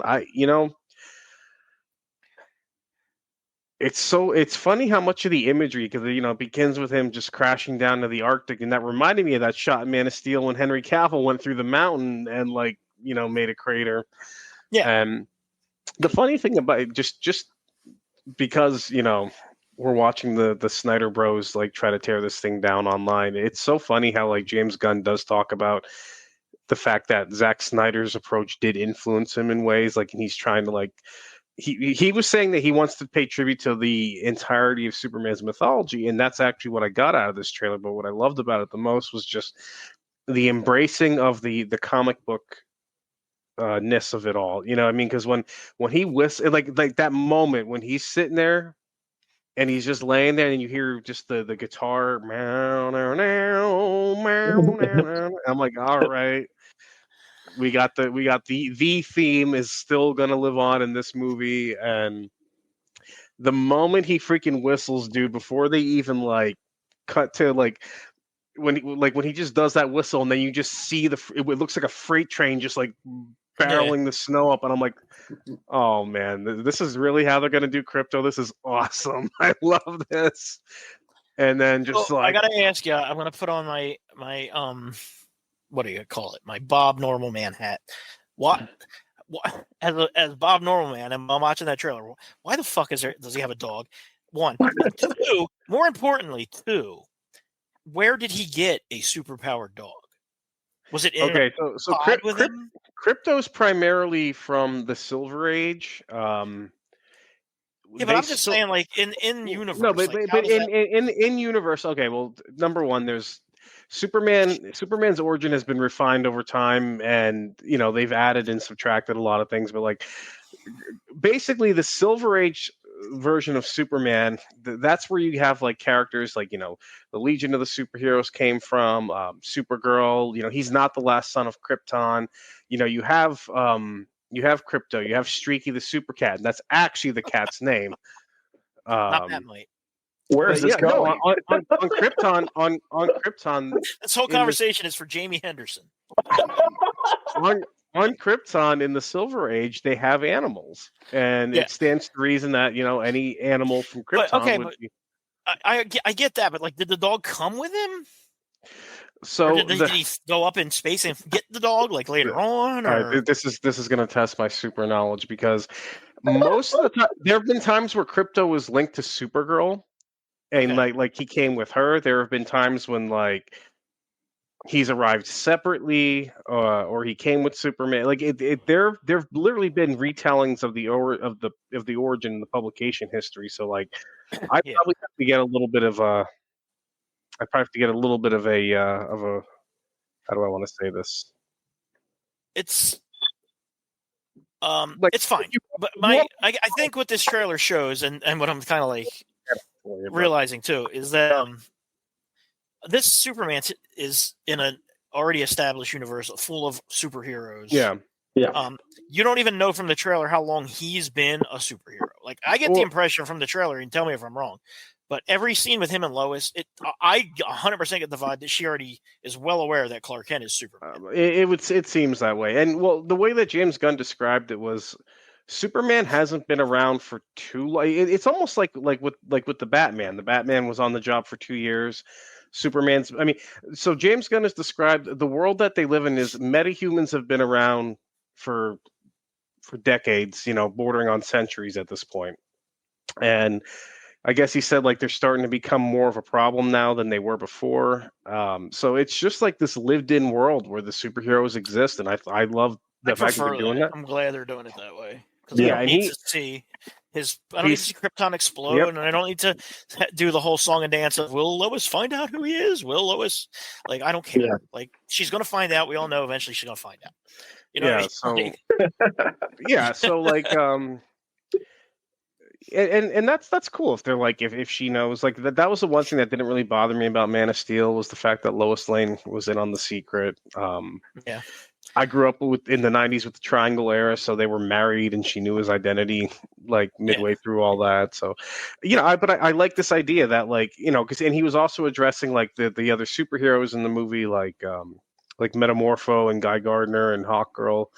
And he's like, these aren't cameos. These are like supporting characters. And I guess Mr. Terrific is like the biggest of the supporting cast around him.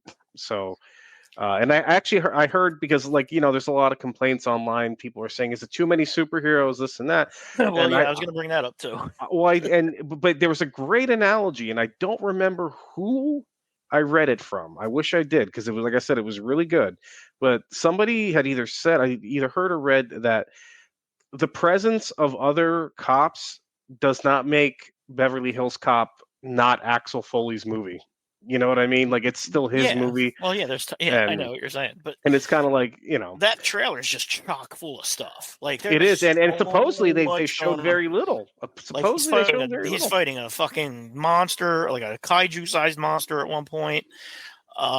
You've got Hawk Girl in it. You've got the Green Lantern in it. You've got him having a tender moment with what appears to be a dead robot. I believe that's either Kelex or Kilo. I think that's supposed to be Kelex, though. Man of Steel had Kelex as well. That was the robot that followed Jor-El around. Oh, yeah, and when he was in his spaceship or whatever. But Kelex in the comics is Superman's kind of like his assistant at the fortress. His butler. Yeah, more or less. It's his Alfred or his Jarvis. Yeah, Henry Cavill killed his in protecting Lois and Man of Steel. Of course he did, because it was dark and gritty. And obviously, he killed a version of it. Yeah. It'd be like Batman throwing Alfred. He killed a lot of things in there. Save Vicky Vale. But I mean, I think as far as like things that like I loved the most in the trailer, every time they showed Superman looked great. Like, I loved that one shot of him winding up and punching through glass, which I'm like, I don't really know why he needs to wind up to punch through glass. So there's got to be something with that. That's got to be like some like space age Kryptonian glass. Because the funny part about that, if you watch that little sequence there, because you see like Lex Luthor brandishing like a revolver. And I was gonna say Lex, the guy playing Lex, looks great. And who was he again? He was in something. Willem Dafoe. Thomas Dafoe. He was also Beast in a few X-Men movies. The new Beast. Yeah. He looks the part. If you look very closely, those boxes, like when Superman does that punch, if you look in the reflection, you could see Metamorpho's reflection. Like, he's standing in, like, I feel like Lex has like these metahumans like trapped here, and like that's got to be like a big moment for Superman to try and break out of that. But that shot looked like a comic book splash page to me, and it was like, just my god, just everything. Like at the end, like he's in the fire and he just takes off, shoots straight up and like into the sun. Yeah. Like, I love that. And that was the one thing that I was hoping that they were going to really keep, that I loved about Man of Steel, and I loved in Zack Snyder's take on Superman was like his Superman would just boom, like he would just take off and create sonic booms, and like I love the speed I portray Superman in flight, and it looks like they're kind of sticking with that, like for this, which I really enjoy. Yeah, I like to think they're sticking with it, but toning it down a little bit. You know what I mean? Because you want to see this character move. You want to see flight. You don't want to see him just zip by on a screen. You kind of want to see him kind of do a flight thing. It's one of the selling points of the character. It's a great visual if done right. And it's hard. Like it's hard to sell flying. You know what I mean? To make it believable. I like to think that what James Gunn is doing is bringing it to a space where which it's. We all know this is all, we know this is fake, but we're trying to keep it as believable as possible for this character, trying to make it a little more grounded versus the again, just like you said, the sonic booms of Henry Cavill's or Zack Snyder's interpretation. But I do like the visual. It's that fine line between the Christopher Reeve practical effect, but a Zack Snyder speed burst kind of scenario. So I'm enjoying what I'm seeing thus far with flight. I'm a fan of definitely a fan of the character, and I'm looking forward to seeing what James Gunn has in store for us for this character. Yeah, I watched it on my phone like 3 or 4 times, and then tonight, me too. Before recording this, I was like, let me watch it on my on a screen. Yeah. So I watched it on my laptop with my headphones on, and it's much more impressive. I liked it fine before, but if you've only seen it on your phone, like watch it on like a TV or something. Yeah, I watched it on the big screen. Yeah, it's really well done. Like like I said, I've never been like the biggest Superman fan. This might be like my most anticipated movie of 2025 so far. Even more than the Fantastic Four, I think right now. Definitely am. Yeah, just because I'm curious to see what James Gunn does, because I trust him, because pretty much everything he's done I've liked, superhero wise, both in Marvel and now with DC. And I don't know. I mean, I feel like Marvel's lost its way a little bit, and I think DC's trying something interesting, and different, and they're not just trying to copy the Marvel pattern, which was the problem with with the Zack Snyder stuff. They were trying to rush into this shared universe. Yeah, like this whole Marvel, and which is now is like the shared universe exists, but nothing. Because like James Gunn said, like it's not like these movies, we're not working our way towards one big baddie. It's like the movies all they take place in a shared universe, but the aesthetic of each film is going to be dependent upon the filmmaker who's doing it, which I think is great, because Warner Brothers when Christopher Nolan left Warner Brothers, dude, they were like studio non grata, man. Like nobody, like they were having a hard time getting filmmakers really wanting to trust them. So it's like, I feel like by giving James Gunn the carte blanche to run DC Studios the way that he and Safran are, like this should be attractive to filmmakers who maybe want to dip their toes into like the superhero genre, like Mike Flanagan, but also need to find their way into it. Yeah. Like, so a Clayface body horror film, that dynamic duo movie, like that mixed animation type thing that they're doing with, I think, Robin and was it Robin and Nightwing, or? Oh yeah, that looks. It's coming out down that. Yeah, down I'm the road. interested in seeing like different takes on things. I think it'll be cool. Here's Quinn, my is question. everything good with you? You got a? Yeah, I'm back. You're good. Okay. Here's my question. Whoa. Because you see me, I'm rocking my Robert Pattinson Batman hoodie. Now, we just got the news that movie is now been bumped back yet another year. It was supposed to come out this October. It was originally announced October 25. I know, it's crazy. That's a long way Do- between movies. No, but just think about this though. Okay, if they're wanting to do that before they do the Brave and the Bold, Yeah. we're not going to see Superman and Batman on screen together for at least 5 to 6 years or more. Yeah, probably. Do Unless they're we gonna- think that there is a possibility that James Gunn behind the scenes might be like, hey, Matt, your version of Batman people love. They love the Penguin.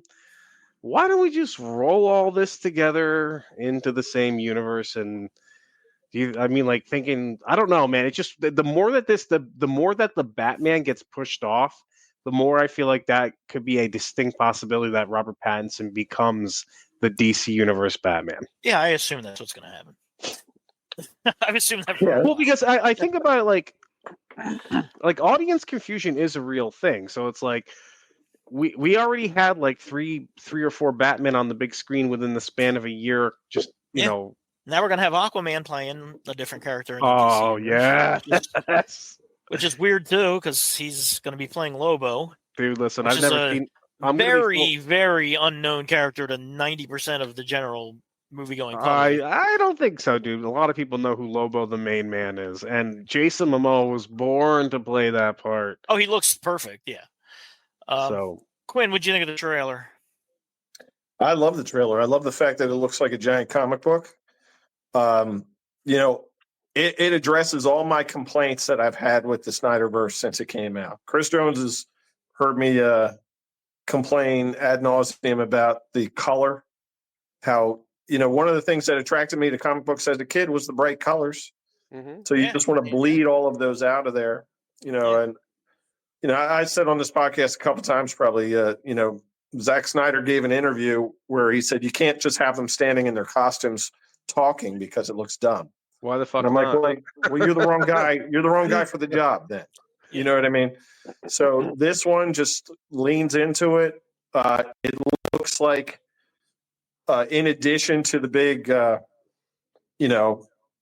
comic events and the fighting the kaiju and all the fanfare and everything, it looks like it has some heart to it with Crypto. I did see an article about James Gunn, how James Gunn talking about how he modeled it after his dog, who has given him a ton of trouble. Yeah. Which to me, that's like, think about how great of an idea that is. Like, oh my god, like, yeah, what if Crypto wasn't the most well-behaved good boy? Like, what would that look like? That's gonna be I mean, a dog with superpowers that doesn't want to do what you tell it to do. That's a problem. That's gonna make for some good storytelling. Yeah. Again, So I thought Guy Gardner's smirk looked perfect. You know what I mean? When he's walking into wherever. He's so it looks douchey like- looking, and I love it. It's Yeah. so He perfect. looks like such an asshole. Yeah. So I would agree with Brian. I don't think I would say more than 90% of the public doesn't know who Lobo is. You know what I mean? That are going to see a Superman movie. That's it's not a deep cut if you're a comic book fan, but even some cursory comic book fans don't know who Lobo is. So They're gonna get to know him. But I mean, but Yeah. think about how many regular people, like, that sounds terrible. How many Regular like non-comic book fans Normal people. really knew about who the Guardians of the Galaxy were before that movie came out? And now no, they're there was some household names. diehard comic fans that didn't know I didn't the know. Guardians I had of the no Galaxy. idea. Quinn Yeah. didn't tell So, me yeah, who they it's were. all you just Yeah. you put it in the hands of a real good of a real good filmmaker, and anything can work. So I mean, I don't know. Jason Momoa was born to play Lobo. I It's agree. perfect. I think it looks awesome. I think it Yeah, looks but I mean the trailer itself. Obviously, I'm not as jazzed as Dutch is, but it has me curious. You know what I mean? I'm excited to see it. I'm more of a Marvel guy than a DC guy, but I've been rooting for the DC movies to be good forever. It'll be really interesting if Superman is a great movie and Fantastic Four sucks. Don't they come out the same week? God, I'd be so. I think Fantastic Four is going to move its release date It's supposed to come out, I think, a week after Superman.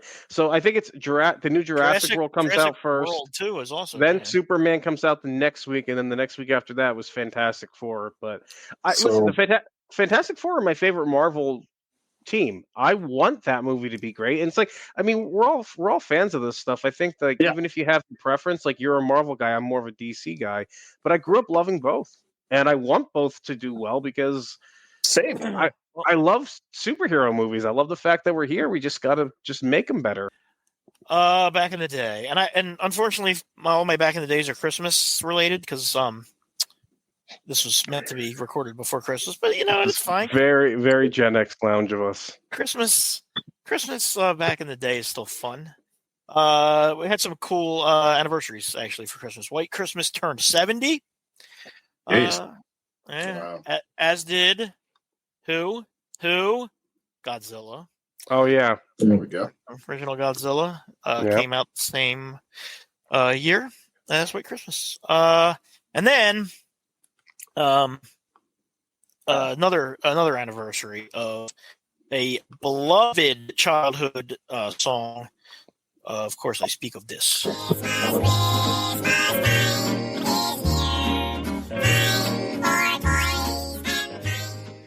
The Chipmunks song called Christmas Don't Be Late was released December 22nd, 1958. I lied. November 1958. Sorry. I know, I'm so stupid. Chipmunk song, written and recorded in 1958 by Ross Bagdasarian, who had the stage name of David Seville, which if you've watched any Chipmunks, you know that David Seville is the owner and taskmaster of the Chipmunks. But this dude, Ross Bagdasarian, he was a Broadway actor and did possibly one of the most irrational things that made him probably a millionaire beyond his wildest imagination. He spent his last $200 to buy this specialized tape recorder that you could adjust the speed of the recordings, which seems really fucking stupid to do. But it worked out pretty well for him because as he messed with it, he realized like if he recorded himself singing at half speed, but then played it at normal speed, it would create the high-pitched chipmunky voice that you've all grown to know and love. So he recorded, the first song he recorded was The Witch Doctor, which used the chipmunk effect, but it wasn't a chipmunk song. It was just like his song, which is like Bing Bang Wada Wada Bing Bang? Yeah, The Witch Doctor. And the witch doctor, he Yeah. told me Yeah. what to do. He said that So that was his first. That All right. was his first song. All right, that's a good start. Yeah. And then this fucking dude recorded a song called The Bird Song, which, according to Wikipedia, was the number one song for 3 weeks on the Billboard Hot 100 and was ranked the number 4 song of 1958. So the bird is a word? No, it's this song. cruel, cruel world, what have you done to me? I belong in someone's arms. And I belong in a tree.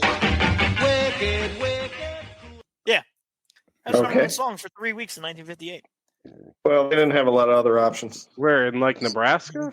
No, in the country, man. Hot 100 chart. Wow. You don't understand the effects of lead paint on that generation. Are you sure I don't? So Lead after paint, that song, delicious but deadly. after that song became somewhat of a smash hit, he came up with the idea of Alvin and the Chipmunks, who were named as an inside joke after the executives of Liberty Records, is where this dude worked. Al Bennett, Simon Warunker, and Theodore Keep.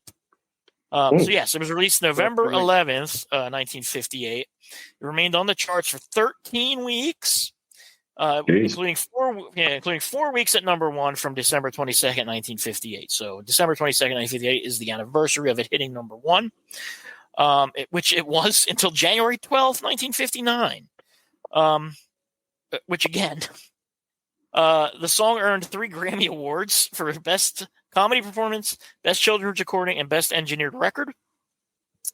It was included in Christmas with the Chipmunks, which was released in 1962, which was the only Christmas record to reach number 1 on the Billboard Hot 100 until who else did it? Run DMC. Come on, man. Think of the Christmas song that's memed to death. Mariah Carey. All right. Yeah. Well, I've got like a thing that happens like where I just don't want to think about that. So that's her and the Chipmunks are that's it. Only two. Christmas and Hollis never. Are the only two with the thing? Yeah. The song saved Liberty Records from near bankruptcy, and helped launch the goddamn Chipmunks, which is like a multi-million-dollar brand now, all because this dude spent his last $200 buying some goofy tape recorder. All right, so if you had to listen to either the Chipmunk song for 24 hours straight or the Mariah Carey song for 24 hours straight. Oh, the Mariah Carey song. Chipmunks. Really? I don't know. I'm just saying that right now. Man, as a kid, I fucking loved the Chipmunks. This Christmas album specifically, like all the Chipmunk stuff in general, I thought was fucking awesome. Yeah. And I think it must be like a kid thing because Josie went through a phase where she was super obsessed with the Chipmunks. And I hadn't really thought about the Chipmunks all that much prior to that, other than at Christmas when this song would come on. You know what I mean? You know what? Actually, insane twist. I will take the Chipmunks and Mariah Carey over Wonderful Fucking Christmas Time. Yeah, I don't like that one at all. I would definitely do that. We should have done a whole list of awful Christmas songs because it would actually be. I thought about doing that as a topic, and I'm like, dude, that would be so hard because there are so many shitty fucking Christmas songs. Dude, Holly Jolly Christmas makes me want to jump out a goddamn window. I'm not come on. Now that's why we got to do it next year because that's an insane take. Listen, if any one of you guys puts Mele Kalikimaka on there, like we're gonna have a problem. That's a good one. But yeah, so she ran through so I actually did like a holiday playlist back in 2019 when she was super into them, and there is so much Chipmunks on this fucking holiday playlist that we listened to it in the car driving home from New York, and I was like, what the fuck is with all the goddamn Chipmunk songs? So I actually went through before we used it for our holiday party this year. I went through and I edited all except for this specific one. I mean, dude, there's so many Chipmunks Christmas songs. Like, it's fucking that sounds like a nightmare. It's fucking crazy. And then another big Christmas anniversary this year was the 60th anniversary of Rudolph, the Rudolph the Red-Nosed Reindeer TV special. Yeah, it originally aired December 6, 1964. Wow. On NBC. And then this year was the first time. This year for the 60th anniversary, it was on NBC again for the first time since 1972. It had been on CBS. Pretty much anytime when we all were kids, we would have watched it on CBS. But it was originally an NBC thing. Yeah. So yeah, and that's a good. We watched it on TV because it said there was going to be like extra stuff, but I didn't notice anything extra. And then one other big one that all of us were alive for, the Simpsons holiday special, premiered December 17th, 1989. That makes it 35 years old. Yeah, 35th anniversary. Yeah. That. Simpsons Roasting on an Open Fire is the actual name of the episode. Mm-hmm. Says the Simpsons Christmas special is the title card on the screen. First aired, like I said, December 17th. It was originally intended to be the 8th episode of the show, but there was an issue, so they used it as the debut show. Dutch, you probably don't remember, but they advertised the shit out of this thing before. Like, do you remember the hype for it? Because I remember just being so fucking psyched to watch this from watching the commercials.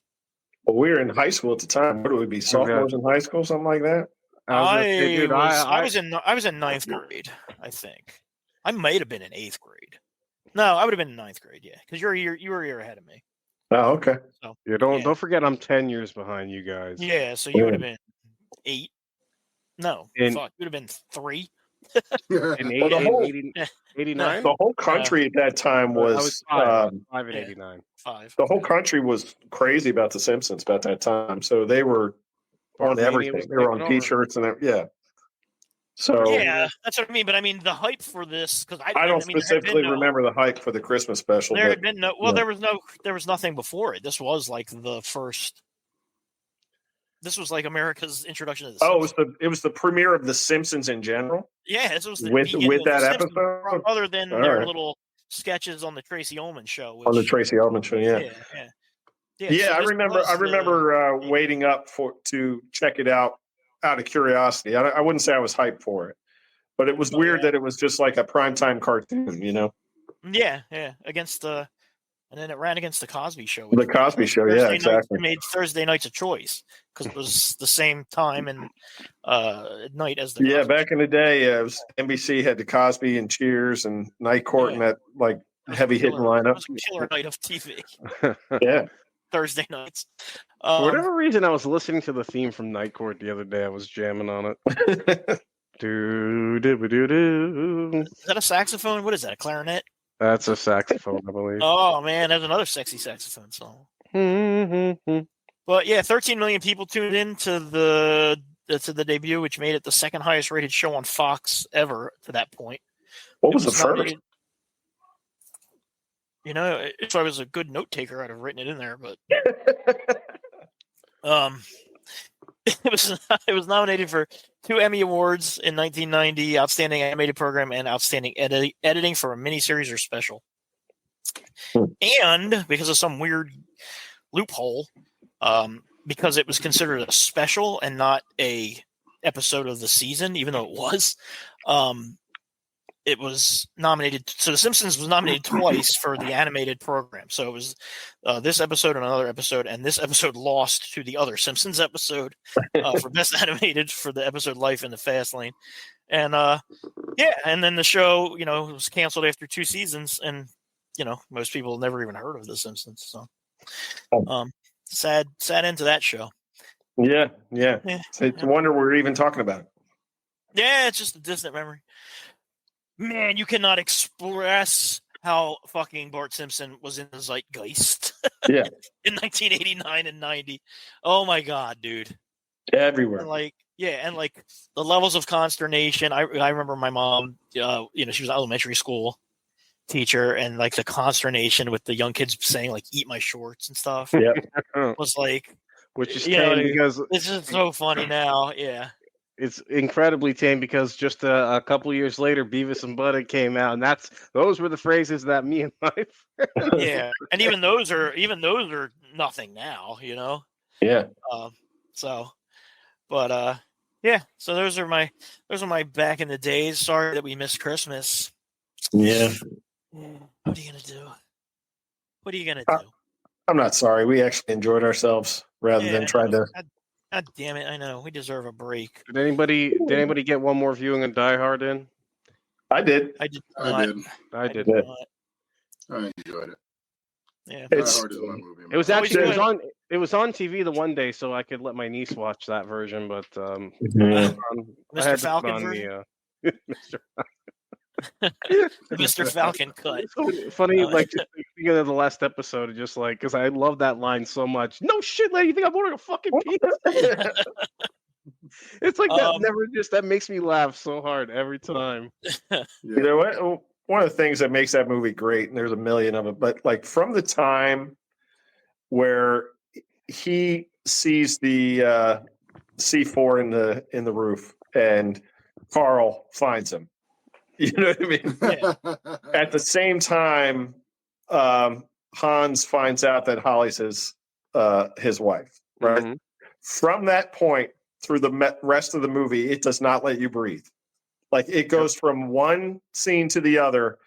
That is, him going up to him beating the shit out of Carl, him running up to the roof and shooting that henchman guy on the stairs, then shooting at the hostages when they're up there with the sniper guy coming up here. Then they're going to blow the roof. Then he has to jump off on the fire hose. Then he has to get in the window. Then he has to not fall out of the window. You know what I mean? It's like goes from scene to scene to scene to scene. It just does not let you breathe. And God damn, I love that movie. I loved it more over the last couple of years watching it again than I have did as a kid. It was Dutch. What's up? Nothing, No, Dutch. You just got Quinn on a diehard tangent. It's all right, man. Sorry. You know, listen, we're gonna add Die Hard's gonna become like Superman. We're gonna talk about it every episode. Yeah. Anybody else we all watch have our any thing. good Christmas stuff this year? I watched what I do. I did Emmett Otter. I did I don't know if you guys remember. Brandy loved it growing up, so I found it on YouTube. It's the night before Christmas, but it's with these mice. It's animated with these mice. Yeah, I watched that when I was little. Sure. Yeah, I hadn't seen it in the 8 million years. Yeah. But yeah, we watched that. We did Charlie Brown. We did Elf. We did White Christmas, which I do every year. And then nothing really crazy. And then for whatever reason, the day after Christmas, I got into a World War II mood, and I watched. That makes sense. I watched Conspiracy, that HBO movie. Yeah, it's a good movie. And then I almost in one day binged the entirety of Band of Brothers. It's very late holiday viewing. That's the best miniseries ever. That's really good. I watched a little bit of. My parents had it on. I went over to my folks' house, and they had the original Christmas Carol with Alistair Sin, the black and white one, which is fantastic. I think that one and the George C. Scott one are the best. I like the Alistair Sin one. Is the best. The Muppets one is pretty great. And I did watch that one this year, and that didn't we is the best one. Didn't we have fighting words over that last year when we were ranking? We might have. Maybe. I love it. It's so good. It is really good. Yeah, I love it. And then I guess on New Year's Day or at some point around there, I'll have to do Trading Places because I feel like that's a New Year's movie, not a Christmas movie. Yeah. That's one, yeah. And that's okay. So, like the way you feel about Trading Places, which I also agree with. I typically would watch it around this time of year. I also feel the same way about Rocky. I tend to watch for the original Rocky between Christmas and New Year's, just because it takes place around that time. I can see that. Yeah. There are movies that are like winter movies that you know what I mean, that put you in that headspace. Yeah. This was the first year I can remember that I did not watch A Christmas Story at all. I didn't see any. Oh, really? You didn't catch any of it on TV at all? No. I'm at my place at the beach, and we don't have cable here. We just have the streaming services, so I would have had to put it on. But it was one of those things. If it was on TV and I came across it, I would leave it on. But I didn't queue it up. See, for me, New Year's Eve is always about the Twilight Zone marathon. Oh, hell yeah. Hell yeah. And then that was an anniversary you missed. Which I loved. What, Twilight Zone debuting? No, Rod Serling's 100th birthday just passed. Oh, man, come on. You are the worst. How would I have known that? You know everything. Was that breaking news? If he was still alive and hit 100, I definitely would have known. I'd be like, you guys aren't going to believe this, but the guy who created Twilight Zone is still alive, even though he smoked that would have been news. Pack of cigarettes at the intro of every episode. Well, yeah, and that is ultimately what killed him. But hey, man, Jimmy Carter made it 100. Yeah, Jimmy Carter could do it. Why couldn't Rod Serling? Jimmy Carter made it. Yeah, that's right. I called him Rob. For both Nosferatus. But yeah, Rod Serling's birthday was It's Christmas Day. Oh, shit. So is Mr. Fresh Finals. There was an old joke. A comedian told it. Mark Twain was born on the day Halley's Comet came, and he died on the day it came back, which is true. Is it really? And then the comedian goes, so he missed it twice. Yeah, that's pretty good. I say it's true.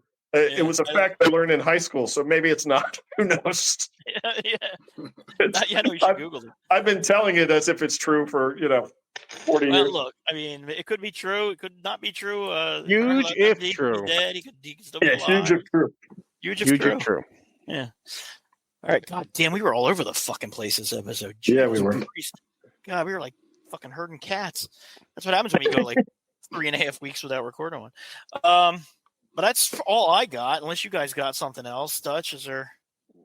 No, I just want to go chug some NyQuil and go to bed. Oh man, feel better, brother. Feel better.